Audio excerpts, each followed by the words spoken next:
कैसे हैं आप सब। आपको हमारी आज की तैयारी से आइडिया तो हो गया होगा हम क्या करने लगे हैं। आज हम बहुत सिंपल काम करने लगे हैं। आज हम नाश्ता बनाने लगे हैं, ब्रेकफास्ट। और ये है जी ऑमलेट का मटेरियल। जस्ट आज मैंने आपको बताना है हाउ टू मेक पराठा, कि किस स्टाइल में मैं पराठा बनाती हूँ, क्योंकि मुझे इसकी भी रिक्वेस्ट आई थी। तो थोड़ा सा ही डिफरेंट है मेरा पराठा, मुझसे भी अच्छा बनाने वाले हैं। जैसे मेरी सिस्टर इन लॉ हैं, वो तो खैर बहुत मज़ेदार पराठा बनाती हैं।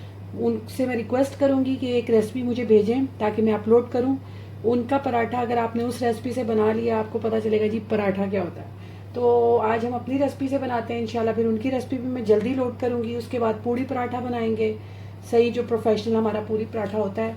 आज जस्ट सिंपल पराठा, कुछ नहीं उसके लिए इस्तेमाल करें, सिंपल जो आपका घर का गूंदा हुआ आटा है वो है। तो चलिए स्टार्ट करते हैं। जी रेगुलर साइज़ के मैंने 3 अदद पेड़े करनी है, जो रेगुलर साइज़ होता है। मैं ऑयल इस्तेमाल कर रही हूँ, घी में बहुत मज़ेदार बनते हैं। आप अगर घी इस्तेमाल करना चाहें आप घी इस्तेमाल कर लें, ऑयल इस्तेमाल करना चाहें आप ऑयल इस्तेमाल कर लें।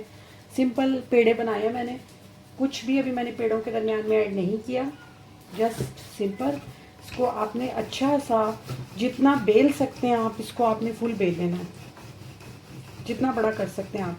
लेकिन बहुत ज़्यादा बारीक पूड़ी से भी नहीं कर लेनी है आपने, ये उस तरीके से जैसे एक बेली हुई रोटी होती है, फुल इस फॉर्म में। आई होप आपको नज़र आ रहा होगा ठीक से। ये देखें, अच्छे से आपने इसको बेल लिया। अब आपने इसके ऊपर घी, ऑयल, वट एवर जो भी है, मक्खन इस्तेमाल करना चाहते हैं वो कर लें। मैं ज़रा हेल्थ पॉइंट ऑफ व्यू से ज़रा ऑयल इस्तेमाल कर रही हूँ, वो भी कॉर्न ऑयल है, वो इस्तेमाल कर रही हूँ। क्योंकि बनाने तो मैंने घी में थे, लेकिन हमारे ज़रा आजकल घी अवॉइड किया जा रहा है, इस वजह से। ये देखें अच्छे से फुल मैंने इसको ऑयली कर लिया। ये ऊपर इसके आपने आटा स्प्रिंकल कर देना अच्छे से। अब अगला स्टेप आप देखिए, इसको आपने हल्के हाथ से पलट के ऐसे करना है। ये देखिए मैं फुल लेयर नहीं लेकर आई हूँ, और इधर से आपने ऐसे कर लेना है, ठीक है। यूं एक इधर से एक इधर से, इसके ऊपर दोबारा ऑयलिंग कर लें अच्छी सी दोनों तरफ। दोबारा थोड़ा सा आटा डस्ट कर लें। और अब आपने क्या करना है, इसको हल्के हाथ से पकड़कर ऐसे कर देना है, ठीक है। यहाँ से आप इसके किनारे बंद करते जाएं, इस तरीके से, इस तरीके से और इस तरीके से। ये कुछ इस शेप में आपके पास आ जाएगा, जैसे कोई पैटीज आप बना रहे हैं, पैटीज शेप होता है। इसके हमने किनारे बंद करने, इसलिए इसको अगेन मैंने उसके अंदर से डस्ट कर लिया।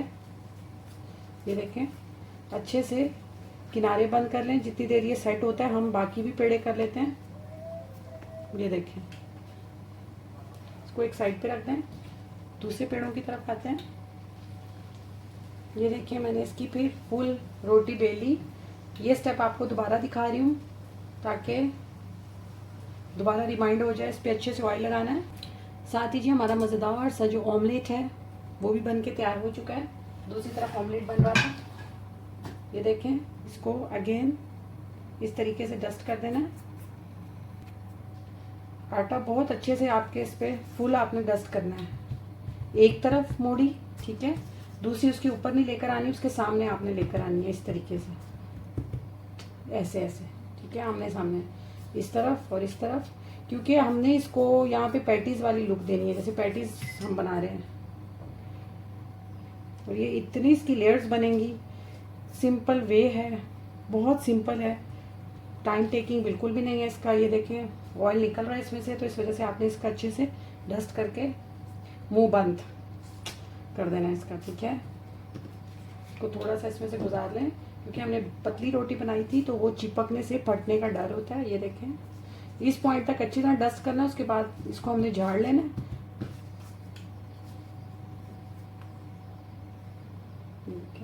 इसको भी इसके साथ थर्ड वन। तीनों पेड़े जी हमारे हो चुके हैं रेडी। और जो स्टोव है उसके ऊपर मैंने तवा रख दिया है, तवा हमारा गर्म हो रहा है। अब एक दफ़ा ही हमने इसको करना है, क्योंकि नरम हो जाता है काफ़ी। दोबारा हमने इस पर कुछ का ऐड नहीं करना। ये देखें बहुत हल्के हाथ से आपने इसको करना है। हार्ड हाथ आपने बिल्कुल भी इस्तेमाल नहीं करना।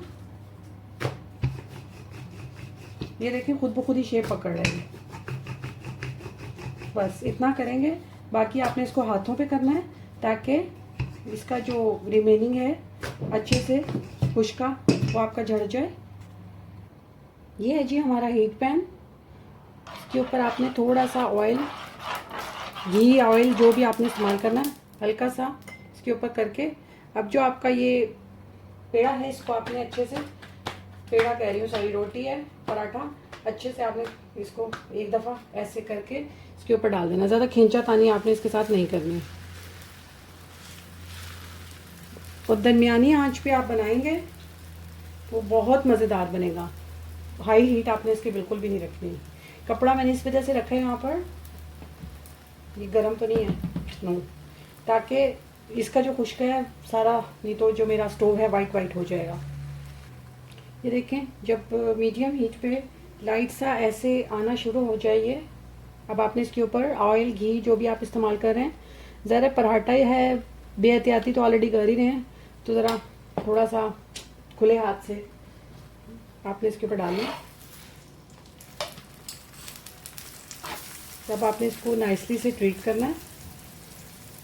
चाहें तो जो हमारा देसी वे है कपड़े की मदद से कर लें, चाहें आप स्लाइसर की मदद से कर लें। चैनल पे ज़्यादातर लोग स्लाइसर की मदद से करते हैं, but I am using this देसी वे। इसको आपने अच्छे से एक तरफ से सेकना है आपने इसको, ये देखें बहुत ही अच्छे से, ज़्यादा जल्दी हमने इस पर नहीं करनी। कम से कम आपने एक साइड को 3 मिनट तो देने ही हैं सेकते हुए, उसका क्रंच बनाना है हमने, एक साइड पे क्रंच बन जाए अच्छे से। उसके बाद हम दूसरी साइड पे ऑयल लगाकर उसको पलटेंगे। एक साइड अभी हमने उठा के चेक किया, अच्छा सा क्रंच बन चुका है उस पर।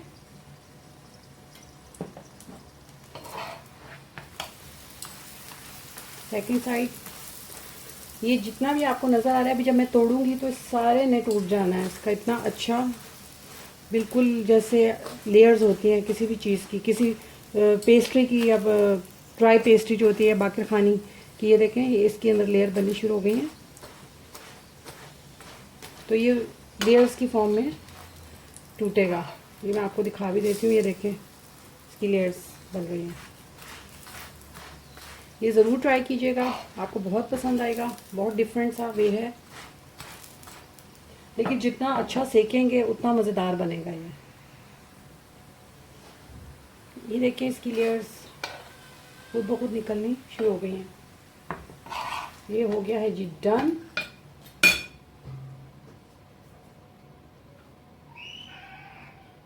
तो लगता है मोहसिन हैदर को मैं देख कर आऊँ। ये देखें जी इसकी ये लेयर्स बनती चली जाती हैं, हर निवाले पे इसकी अंदर तक लेयर्स जो हैं वो टूटनी शुरू हो जाती हैं। सो सिंपल, इसको ज़रूर ट्राई कीजिएगा मेरे मेथड से और मुझे बताइएगा कैसा बना। तो हमें याद रखिएगा। अल्लाह हाफिज़।